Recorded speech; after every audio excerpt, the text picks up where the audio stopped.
করছো অঙ্ক? হ্যাঁ, অঙ্ক তো করছি। সমস্যা টমস্যা পাচ্ছে নাকি? না, সমস্যা তেমন বাজে না, ওগুলো তো আগেও করা ছিল। আচ্ছা ঠিক আছে,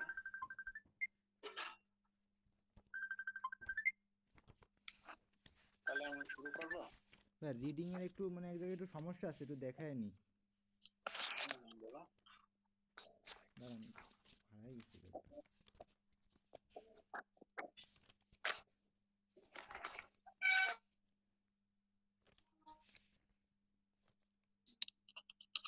চার্জারটা একটু লাগান দিন।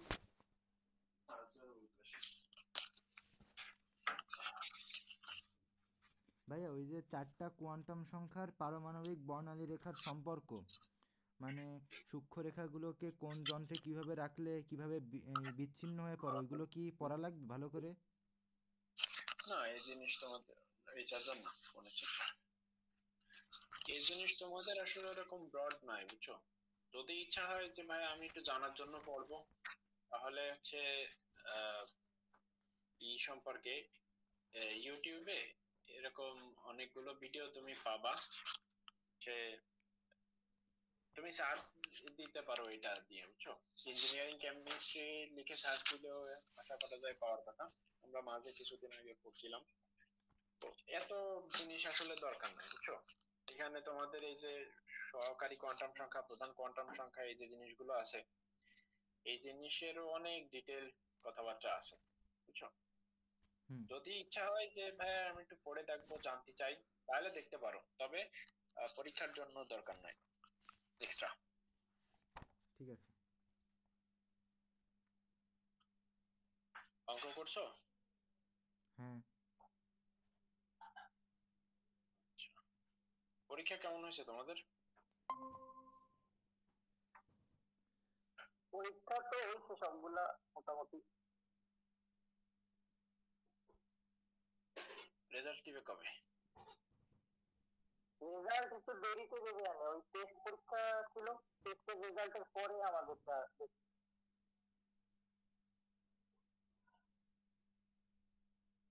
আচ্ছা ঠিক আছে। আমরা আগের দিন অঙ্কর আগ পর্যন্ত করছিলাম, আজকে আমরা অঙ্কের পরবর্তী টপিকে চলে যাই। আমরা হচ্ছে কোয়ান্টাম সংখ্যা নিয়ে পড়বো আজকে।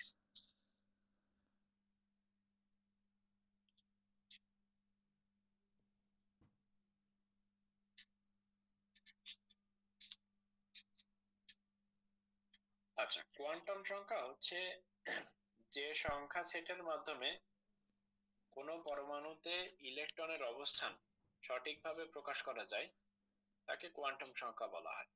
তো এই সংজ্ঞা দিয়ে আসলে বোঝার এরকম সুযোগ একটু কম, আমরা উদাহরণের মাধ্যমে বুঝি। মনে করো আমি হচ্ছে যেদিন তোমাদের বাসায় প্রথম দিন গেছিলাম, তো তোমরা আমাকে একটা ঠিকানা দিছিলে, তাই না? যে ভাই আপনি হচ্ছে সম্মেলনের মোড়ে চলে আসেন, তারপর সম্মেলনের মোড়ে থেকে বামে, এরপর ওই 3 বা 4 নাম্বার বিল্ডিং এর দ্বিতীয় তলায়। তাহলে তোমরা যেটা করছিলে, তোমরা আমাকে কিছু নাম্বার আর হচ্ছে কিছু ইনফরমেশন দিছিল, তাই না? হুম। হুম। আর সেই ইনফরমেশন ব্যবহার করে আমি তোমাদের লোকেশন খুঁজে পাইছিলাম।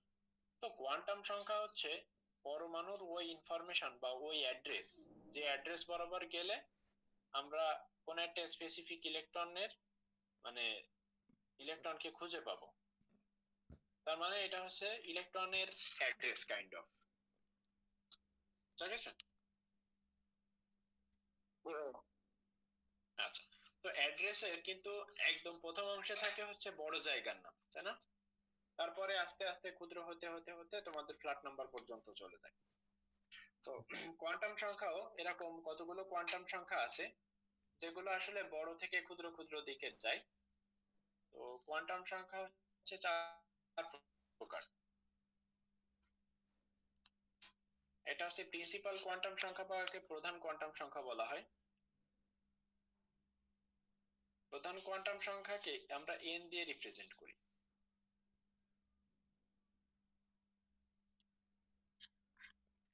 ঠিক আছে? হুম। দ্বিতীয় হচ্ছে সহকারী কোয়ান্টাম সংখ্যা।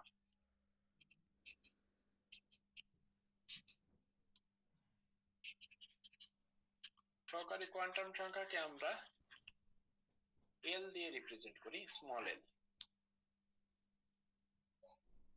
তারপরে আসে ম্যাগনেটিক কোয়ান্টাম সংখ্যা বা চৌম্বকীয় কোয়ান্টাম সংখ্যা।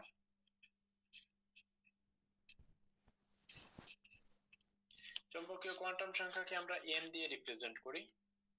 আর একদম লাস্টে থাকে হচ্ছে স্পিন কোয়ান্টাম সংখ্যা। স্পিন কোয়ান্টাম সংখ্যাকে আমরা এস দিয়ে represent করি। আচ্ছা, কোয়ান্টাম সংখ্যাগুলোর নাম পরিচয় তো বোঝা গেল, তাই না? এখন কোয়ান্টাম সংখ্যা দিয়ে আমরা আসলে কি মানে তথ্য পাই, কোয়ান্টাম সংখ্যা আসলে আমাদের কি প্রকাশ করে আমরা একটু দেখি। দেখো, প্রধান কোয়ান্টাম সংখ্যা হচ্ছে যে কক্ষপথে আছে ইলেকট্রনটা, সেই কক্ষপথের আকার কেমন এটা আমাদের বলে, ঠিক আছে? সহকারী কোয়ান্টাম সংখ্যা হচ্ছে আকৃতি প্রকাশ করে, যে ইলেকট্রনটা আমরা খুঁজতেছি সেই ইলেকট্রনটা যে অরবিটালে আছে সেই অরবিটালের আকৃতিটা কেমন, এটা আমাদের সহকারী কোয়ান্টাম সংখ্যা প্রকাশ করে। এখন আকার আর আকৃতির মধ্যে পার্থক্য এটা কি জানা আছে তুরাগ? ভাই আকার মানে কি হচ্ছে কত বড় সেটা বোঝাচ্ছে, আর আকৃতি মানে কোন ধরনের, মানে ডাম্বেল আকৃতি নাকি এরকম? হ্যাঁ, আকার মানে হচ্ছে এটা সাইজ, আর আকৃতি মানে হচ্ছে এটা শেপ, মানে এটা দেখতে কেমন, ঠিক আছে? ঠিক আছে। আচ্ছা, আর চৌম্বকীয় কোয়ান্টাম সংখ্যা হচ্ছে এটা আসলে ত্রিমাত্রিক ভাবে, যেহেতু আমরা জানি যে পরমাণু হচ্ছে ত্রিমাত্রিক, তাহলে এটার অবশ্যই এক্স অক্ষ, ওয়াই অক্ষ, জেড অক্ষ, তিনটা অক্ষ আছে। তো এই অরবিটাল গুলো কোন দিক বরাবর সাজানো, অর্থাৎ ত্রিমাত্রিক ভাবে কোন দিকে আছে, এক্স অক্ষ বরাবর আছে, ওয়াই অক্ষ বরাবর আছে, জেড অক্ষ বরাবর আছে, নাকি এক্স ওয়াই অক্ষ বরাবর, ওয়াই জেড অক্ষ বরাবর, এটা আমাদের যে সংখ্যা দ্বারা আর কি বোঝা যায় সেটা হচ্ছে চৌম্বকীয় কোয়ান্টাম সংখ্যা। বোঝা গেছে? হুম। আচ্ছা, আর স্পিন কোয়ান্টাম সংখ্যা হচ্ছে ইলেকট্রন কিন্তু, মনে করো আমরা একটা ইলেকট্রন যদি আঁকি, যে হাইড্রোজেনের মানে আমরা হিলিয়ামের ইলেকট্রন আঁকলাম, তো ইলেকট্রন কিন্তু নিউক্লিয়াসের চারপাশে যেমন ঘোরে, সাথে সাথে কিন্তু নিজের অক্ষের উপরেও ঘোরে, অর্থাৎ পৃথিবীর মতো, যে এটা একই সাথে সূর্যের চারপাশে ঘুরতেছে প্লাস নিজে নিজেও কিন্তু ঘুরতেছে। বোঝা গেছে? হুম। আচ্ছা, তো যেহেতু নিজের মানে নিজের অক্ষের উপরে ঘুরতেছে, তাহলে এটা অবশ্যই এর কোনো দিক আছে, তাই না? তো এটা একটা ঘুরে এক্স অক্ষ মানে সরি ক্লকওয়াইজ ঘুরে, আর একটা ঘুরে হচ্ছে অ্যান্টি ক্লকওয়াইজ। তো সাধারণত আমরা প্লাস চিহ্ন দিয়ে যেটা বোঝাই ওটা হচ্ছে অ্যান্টি ক্লকওয়াইজ, আর মাইনাস চিহ্ন দিয়ে হচ্ছে ক্লকওয়াইজ ধরে নিই, ঠিক আছে? এটা কোনো মানে স্বীকৃত নিয়ম না, এটা দিয়ে আসলে মানে পজিটিভ হলে যে এক্স অক্ষ বরাবর মানে সরি পজিটিভ হলেই যে ঘড়ির কাঁটার দিকে ঘুরবে, নেগেটিভ হলেই যে ঘড়ির কাঁটার বিপরীতে ঘুরবে, এরকম কিছু না। আসলে পজিটিভ দিয়ে আর নেগেটিভ দিয়ে বোঝায় একটা ইলেকট্রন যদি এদিকে ঘোরে তাহলে অন্য ইলেকট্রনটা তার বিপরীতে ঘুরবে, বুঝছো? এটা হচ্ছে স্পিন কোয়ান্টাম সংখ্যার তাৎপর্য। তাহলে এই চারটা কোয়ান্টাম সংখ্যা দিয়ে আমাদের কি কি বোঝাচ্ছে বুঝতে পারছো? ইলেকট্রনের একদম পুরো ডিটেইল বলে দিছে, ইলেকট্রন কত বড় কক্ষপথে আছে, এক্স মানে এস অরবিটালে আছে, পি অরবিটালে আছে, নাকি এফ অরবিটালে আছে, দেন হচ্ছে পি এক্স এ আছে, পি ওয়াই আছে, নাকি পি জেড এ আছে, আর এটা কোন দিকে ঘুরতেছে, পজিটিভে ঘুরতেছে নাকি নেগেটিভে। এই পুরোটা তথ্য আমাদের কিন্তু দিয়ে দিছে এই চারটা কোয়ান্টাম সংখ্যাতেই। তাহলে কোয়ান্টাম সংখ্যার তাৎপর্য বোঝা গেছে? হ্যাঁ। আচ্ছা, এবার আসো আমরা একটু এ সম্পর্কে বিস্তারিত জানি, প্রত্যেকটা আলাদা আলাদা করে। একদম প্রথমে হচ্ছে প্রধান কোয়ান্টাম সংখ্যা, এটাকে প্রিন্সিপাল কোয়ান্টাম নাম্বার বলা হয়। প্রধান কোয়ান্টাম সংখ্যা কে আবিষ্কার করে? নিউজ বোর, বোর না? হ্যাঁ, নীল নিলস বোর প্রধান কোয়ান্টাম সংখ্যা উনি আসলে প্রকাশ করছিল কেমন বলতো, কে এল এম এন দিয়ে।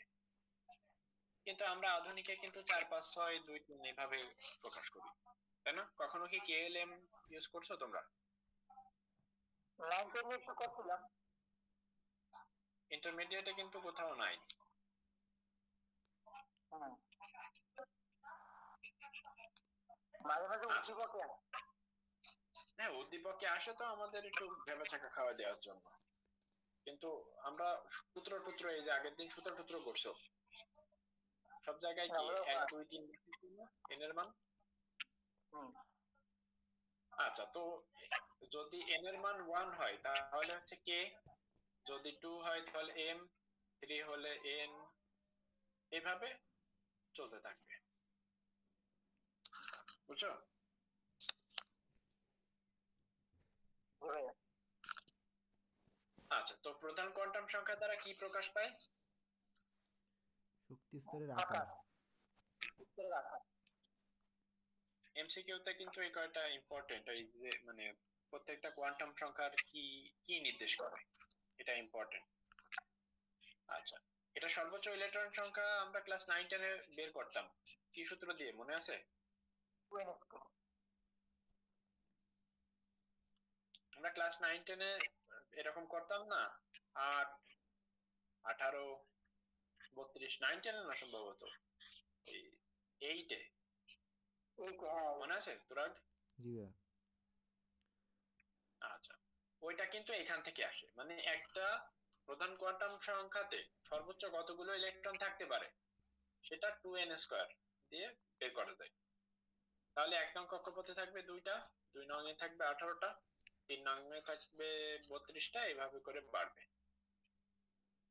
ঠিক আছে? ঘুরে আচ্ছা, আমরা 2 নম্বরে চলে যাই, সহকারী কোয়ান্টাম সংখ্যাতে।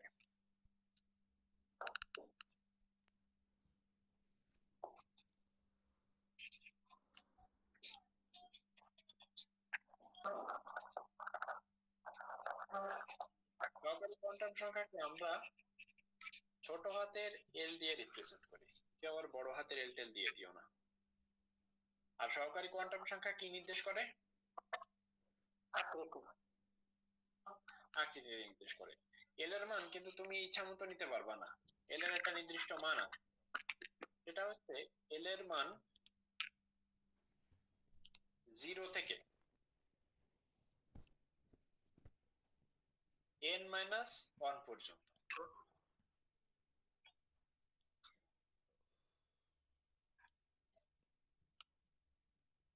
হ্যাঁ তুরাগ, জি ভাইয়া। কিছু বলছো? না।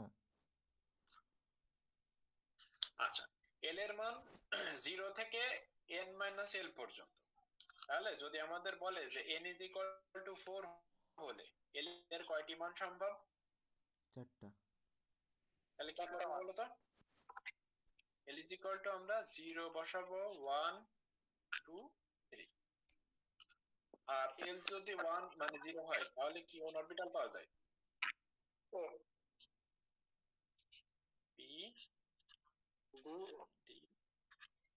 f। এগুলো তোমরা ক্লাস 9 10 এ পড়ে আসছো আশা করি,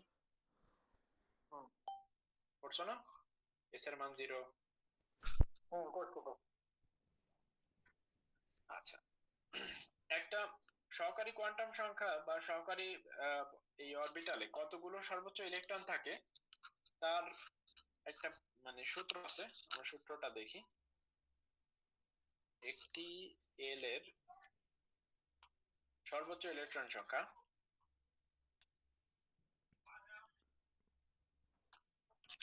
2 × 2l + 1। ঠিক আছে? আচ্ছা, তাহলে l = যদি 3 হয় তাহলে সর্বোচ্চ ইলেকট্রন সংখ্যা কত হবে? 14। 2 × 2 × 3 + 1, 14। l3 কিসের জন্য হয়? n4 এর জন্য। f অরবিটালের জন্য, তাই না? আচ্ছা, তাহলে F14 হয় হচ্ছে এভাবে। আমরা যদি ডি এর ক্ষেত্রে দেখি, ডি এর ক্ষেত্রে আসবে 2 ইন্টু 2 প্লাস 1 সমান সমান আসবে 10, অর্থাৎ D10। বুঝা গেল? হুম। আচ্ছা, এবার আসি আমরা চৌম্বকীয় কোয়ান্টাম সংখ্যাতে।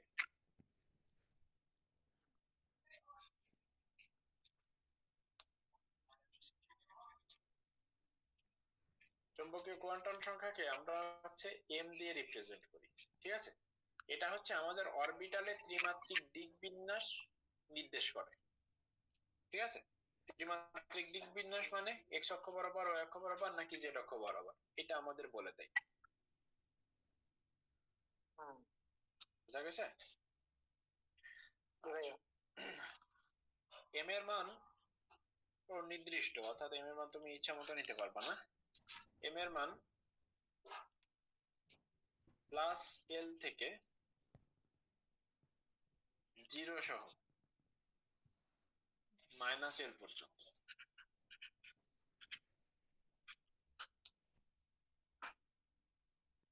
ঠিক আছে? হ্যাঁ। তো এল এর মান যদি 2 হয়, এম এর মান কত হবে? -2 -1 0 1 2। -1 0 1। তোরা বুঝতে পারছো? হ্যাঁ।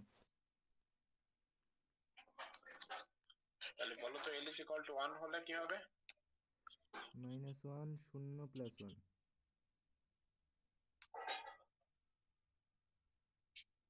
আচ্ছা, এল ইজ ইকুয়াল টু 1 হয় হচ্ছে পি অরবিটালের জন্য। তাহলে দেখো এটা P X, P Y, P Z, ঠিক আছে? হুম। আচ্ছা, আর -1 এর জন্য এক্স হবে নাকি 1 এর জন্য এক্স হবে, এরকম কোনো ধরাবাঁধা নিয়ম নাই। আমাদের হাজারি স্যারের যে বইটা যেখান থেকে কপি মারা, বুঝছো, ওটা হচ্ছে ইন্ডিয়ান একটা রাইটারের বই থেকে কপি মারা। তো তোমরা ওই বইটা মানে পরের দিন যখন রিডিং পড়বা তখন বুঝতে পারবা না যে এম ইজ ইকুয়াল টু -1 হলে ওইটা পি এক্স হবে নাকি পি ওয়াই, ওটা নির্দিষ্ট করে বলা যায় না। যদিও আমরা সুবিধার্থে কিছুটা ধরে নিই, বুঝছো? যেমন আমরা একটু আগে ধরে নিছি যে প্লাস মানে হচ্ছে অ্যান্টি ক্লকওয়াইজ, কিন্তু এটার কোনো প্রমাণ নাই, আমরা জাস্ট সুবিধার্থে ধরে নিছি। এরকম কিছু জিনিস ধরে নেওয়া হয়। তোমরা যখন কালকে রিডিং পড়বা না তখন বুঝতে পারবা না। শনাক্তকরণের সময় আমরা কোন জিনিসটা করবো? এটা বললাম না, এটা হচ্ছে তো বইতে দেখে আনে উনি, যে বই থেকে কপি করছে সেই বইয়ের কয়েকটা কথা লিখে দেওয়া আছে, মানে রিডিং পড়লে আজকে বুঝতে পারবে। আগে নাকি তো মনে হয় লেখা আছে 0 +1 -1 এইভাবে আছে। হ্যাঁ, যেভাবে আছে ওভাবে মুখস্থ করে নিও, তবে যেভাবে আছে, বুঝছো, ওটা আসলে কোনো না, মানে ভ্যালিড কোনো নিয়ম না। ওটা হচ্ছে আমাদের হাজারিনাগ স্যারের যে বইটা, ওই বইটা উনি যে রাইটার থেকে রেফারেন্স দিয়ে লিখছে, উনি ধরে নিছে যে 0 হলে পি এক্স, 1 হলে পি ওয়াই, উনি ধরে নিছে, বুঝছো? কিন্তু উনি আবার বলেও দিছে যে উনি জাস্ট ধরে নিছে, এটা কোনো ভ্যালিড এরকম কিছু না, সুবিধার্থে উনি ধরে নিছে। বুঝা গেছে?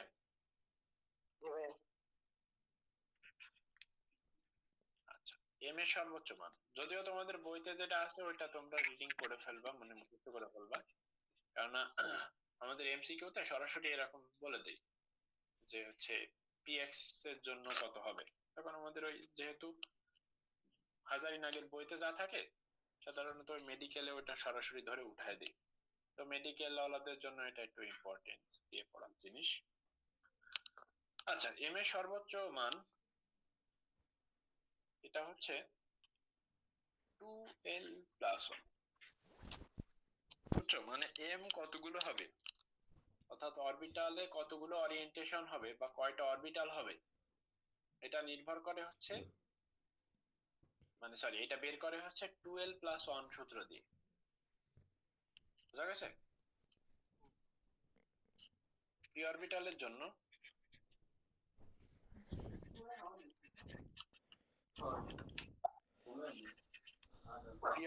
জন্য কত হবে 2 ইন্টু 1 প্লাস 1 কত হবে 3 3 মানে কি বলতো px py pz মানে পি অরবিটাল তিনটা ভাগে বিভক্ত px py pz ডি অরবিটালের জন্য আমরা পাবো 5টা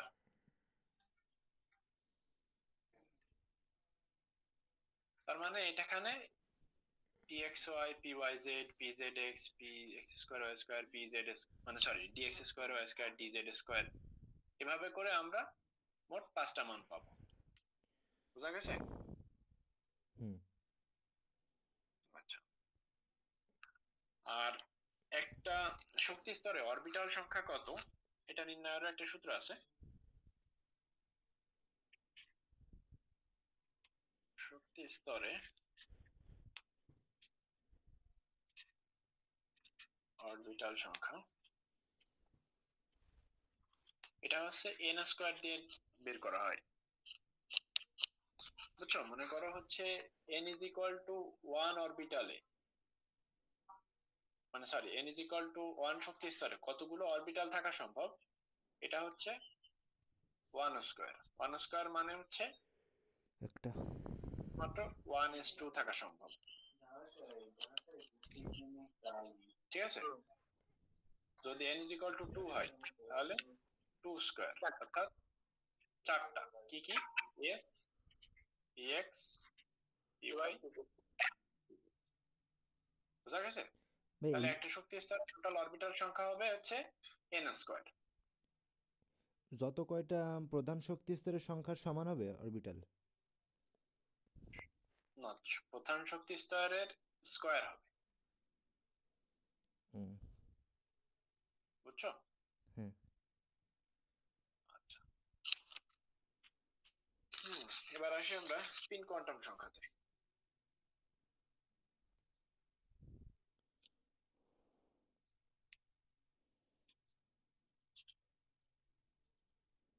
স্পিন কোয়ান্টাম সংখ্যাকে আমরা s দিয়ে রিপ্রেজেন্ট করি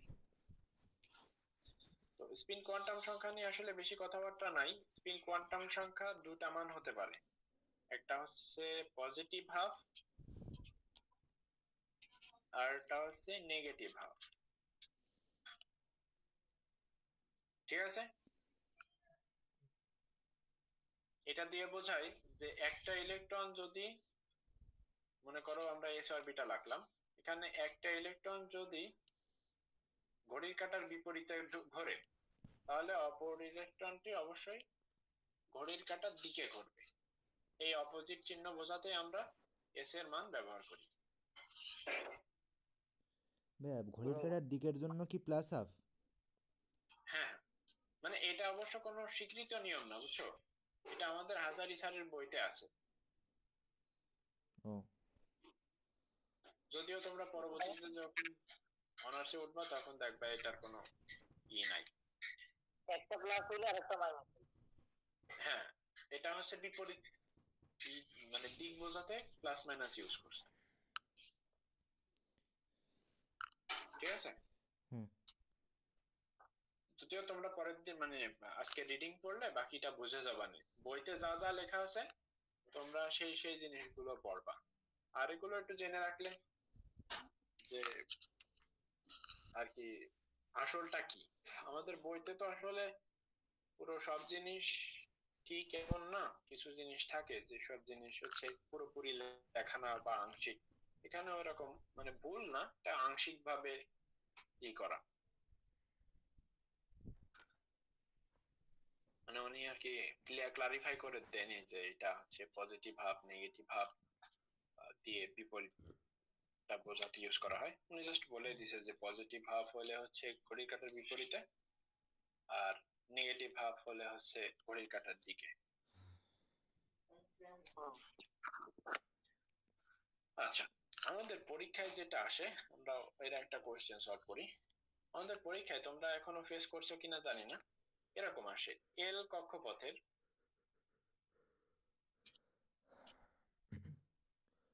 বিভিন্ন কোয়ান্টাম সংখ্যা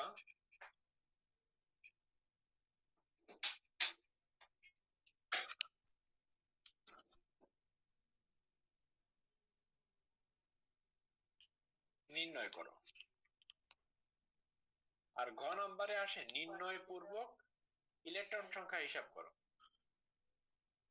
করছো নাকি এটা? এটা পরীক্ষা করছিলাম, পরীক্ষা আছে না, কিন্তু এটা দেখছিলাম। আচ্ছা, এটা কিন্তু বোর্ডে মোটামুটি কয়েকবার আসা একটা কোশ্চেন। এরকম যদি আসে যে এল কক্ষপথে বিভিন্ন শক্তি স্তর মানে কোয়ান্টাম সংখ্যা নির্ণয় করো, অথবা বিভিন্ন মানে কোয়ান্টাম সংখ্যা নির্ণয় পূর্বক ইলেকট্রন সংখ্যা হিসাব করো, তখন তো আমাদের সাধারণত আমরা একটা চার্ট বানাই এই জিনিসগুলো করি, বুঝছো? আমরা এরকম একটা চার্ট বানাবো। আমি যেমন ভাবে দেখাচ্ছি তোমরাও ওটা ভাবে চেষ্টা করবা। আর যদি তোমরা চার্টে অভ্যস্ত না থাকো, তোমরা কি চার্ট দিয়ে করছো নাকি অন্য কোনো নিয়মে করছো?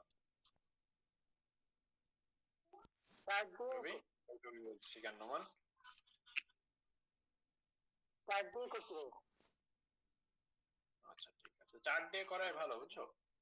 তুমি ওই এমনি ভাবে করতে গেলে আর কি ট্র্যাক থাকে না, কোনটা লিখলাম কোনটা লিখলাম না।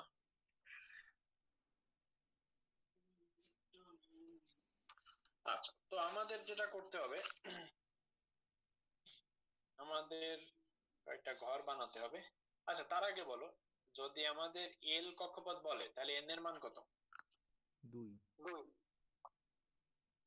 এন এর মান হচ্ছে 2। তাহলে আমাদের এখানে এন এর একটা ঘর যাবে, এল এর একটা ঘর যাবে, এম এর একটা ঘর যাবে বড় সড়ো,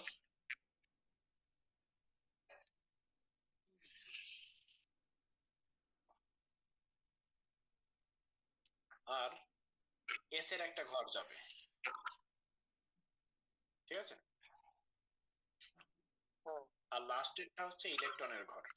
তাহলে আমরা যদি বসাই এন, এল, এম, এস, আর এটা হচ্ছে ইলেকট্রন সংখ্যা। ঠিক আছে? আচ্ছা, তো এন এর মান আমাদের কত আসছে? 2 না?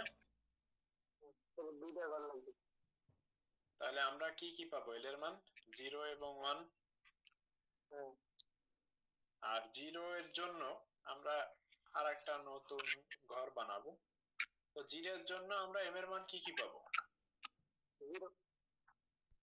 0। আর এস এর মান আমরা কি পাবো? Plus minus half. এটা কিন্তু সবার জন্য একই। তাহলে এখানে ইলেকট্রন আছে কয়টা? 2টো। দুইটা। আমরা দুইটা লিখে ফেলবো। আচ্ছা, এল ইজ ইকুয়াল টু 1 এর জন্য আমরা এম এর মান কয়টা পাবো? 3টা পাবো না? -1, 0 আর 1। তো -1 এর জন্য আমাদের আলাদা একটা সেট আসবে, এটা আমরা আলাদা করে ফেললাম, এটা আলাদা করে ফেললাম। ঠিক আছে? তো m is equal to -half এর জন্য আমরা s এর মান পাবো পজিটিভ, নেগেটিভ হাফ, এখানেও পাবো প্লাস মাইনাস হাফ, এখানেও পাবো প্লাস মাইনাস হাফ। তাহলে এখানে ইলেকট্রন দুইটা, এখানে দুইটা, এখানে দুইটা। তাহলে টোটাল ইলেকট্রন হলো কয়টা আমাদের?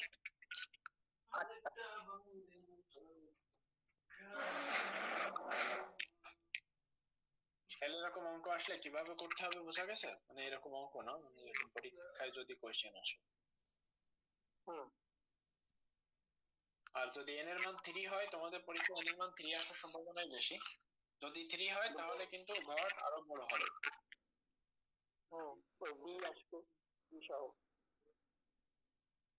হ্যাঁ, 3 নাম্বার আসার সম্ভাবনাই বেশি, বুঝছো? 2 নাম্বার অনেক ছোট হয়ে যায়। 3 নাম্বার আসলে হ্যাঁ হ্যাঁ,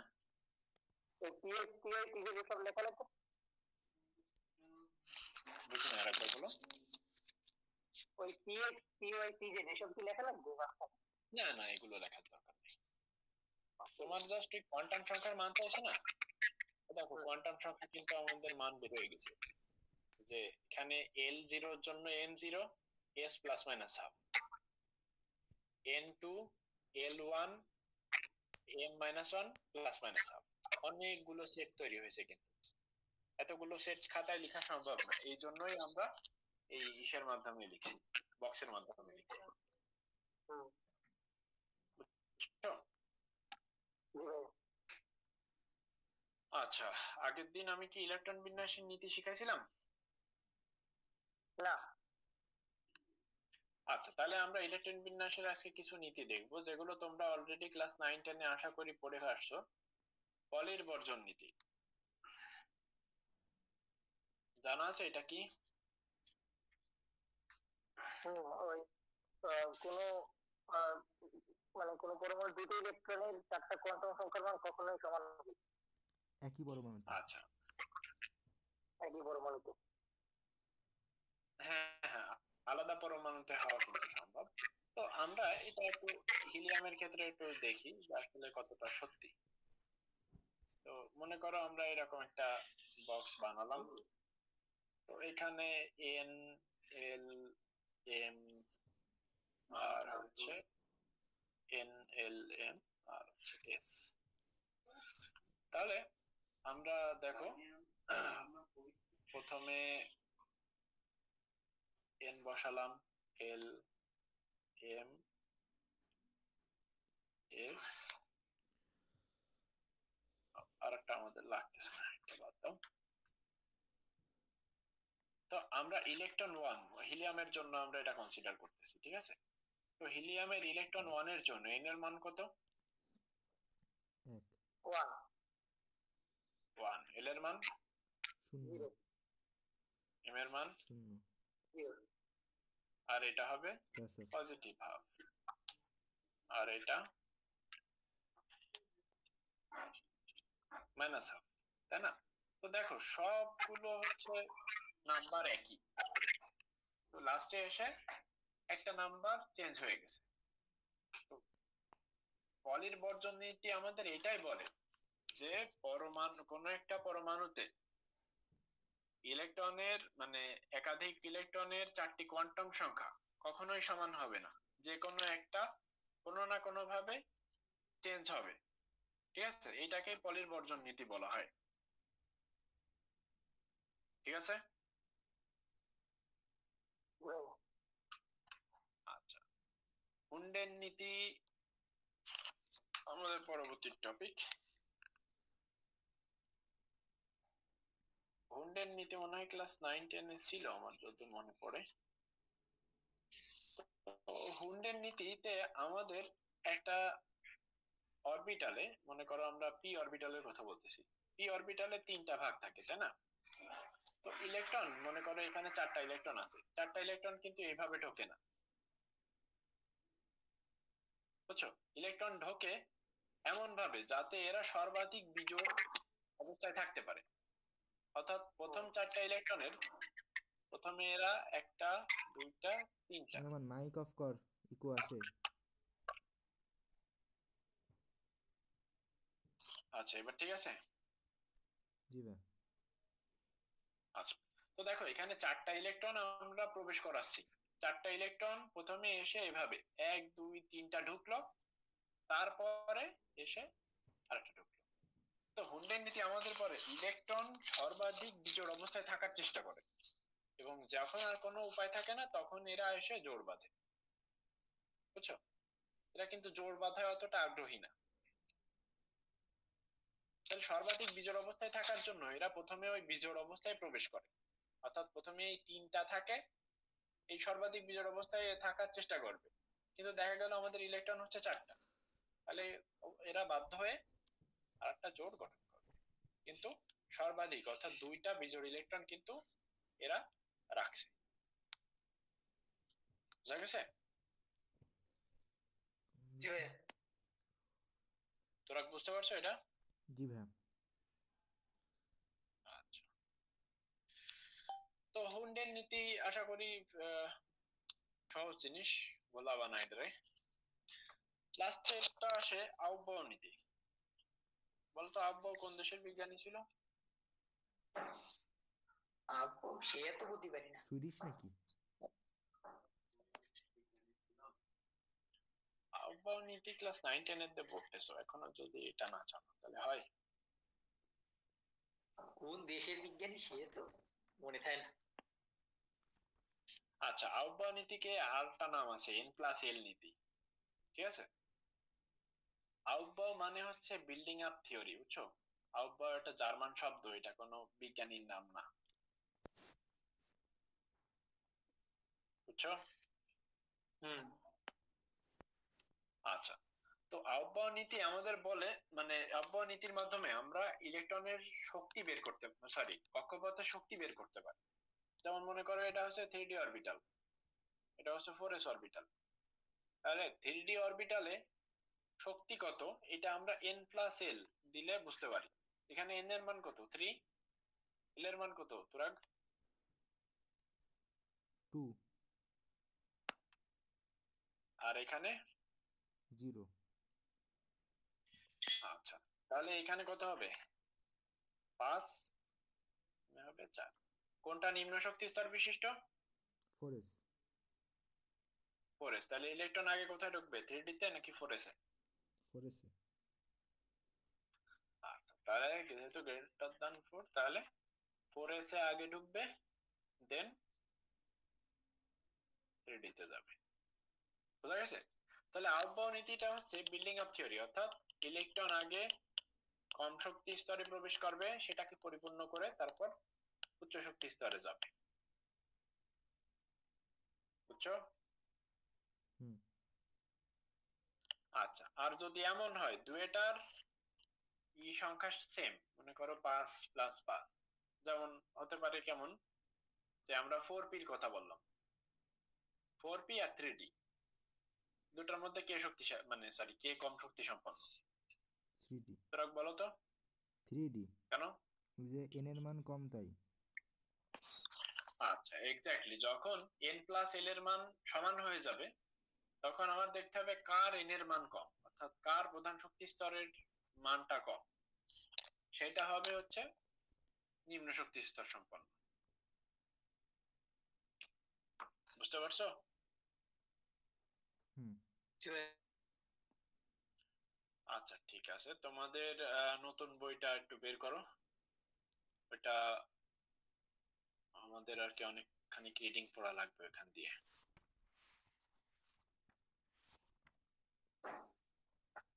করছি ভাইয়া, এই যে কোয়ান্টাম সংখ্যা সমূহ এই জায়গাতে করেছি।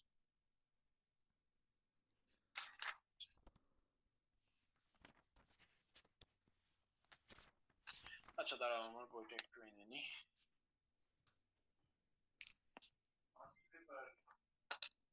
হুম।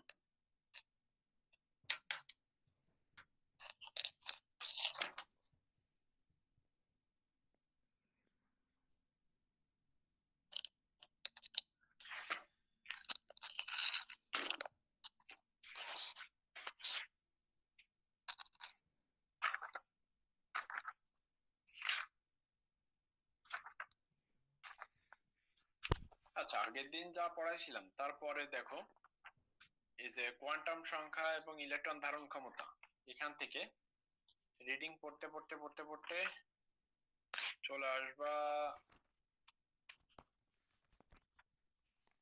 পরমাণুর মূল কণিকার আগ পর্যন্ত, বুঝছো?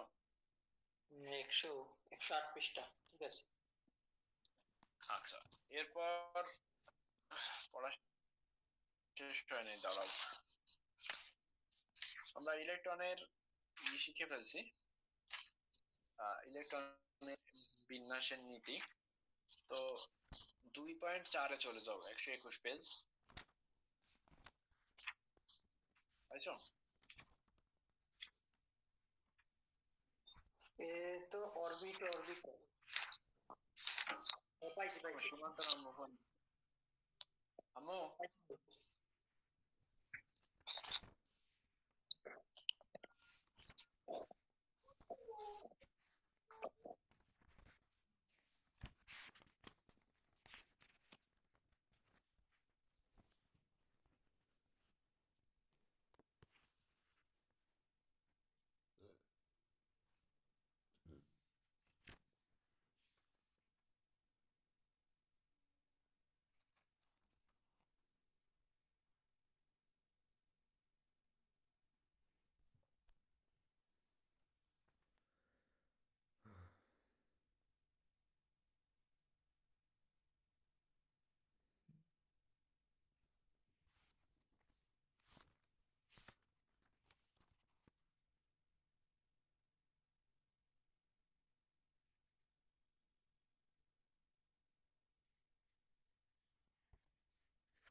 শোনা যাচ্ছে আমার কথা? জি ভাইয়া। আচ্ছা দেখো, আমি যেটা বলতেছিলাম 121 পেজের থেকে রিডিং পড়তে পড়তে চলে আসবা হচ্ছে 131 পেজ, মানে প্রথম 30টি মৌলের ইলেকট্রন বিন্যাসে চলে আসবা। ও ঠিক আছে।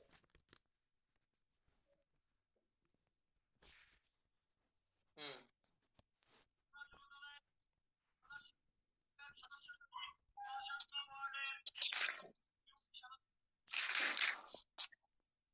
আচ্ছা, তাহলে অরবিটাল, আচ্ছা আর একটা জিনিস পড়ে নিও, অরবিট এবং অরবিটাল অনেকেরই বিভিন্ন হয় যে ভাই অরবিট কি আর অরবিটাল কি।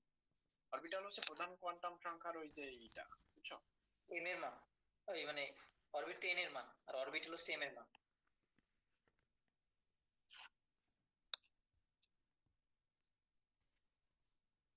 আচ্ছা ঠিক আছে, যদিও আমরা পরবর্তীতে আরো পড়াশোনা করবো এইসব বিষয়ে। তাহলে পড়া কি কি থাকবে বুঝতে পারছো? জি ভাইয়া। আচ্ছা, আর অধিক জেনে নাও পার্টটা একটু ইম্পর্টেন্ট, ওই জিনিসটা একটু দেখে নিও। ওই জায়গায় যে লেখছে, ওই কোন বই দিয়ে কপি করছে সেই লেখছে। হ্যাঁ হ্যাঁ হ্যাঁ, লেখা আছে। ডক্টর আর ডি মদন।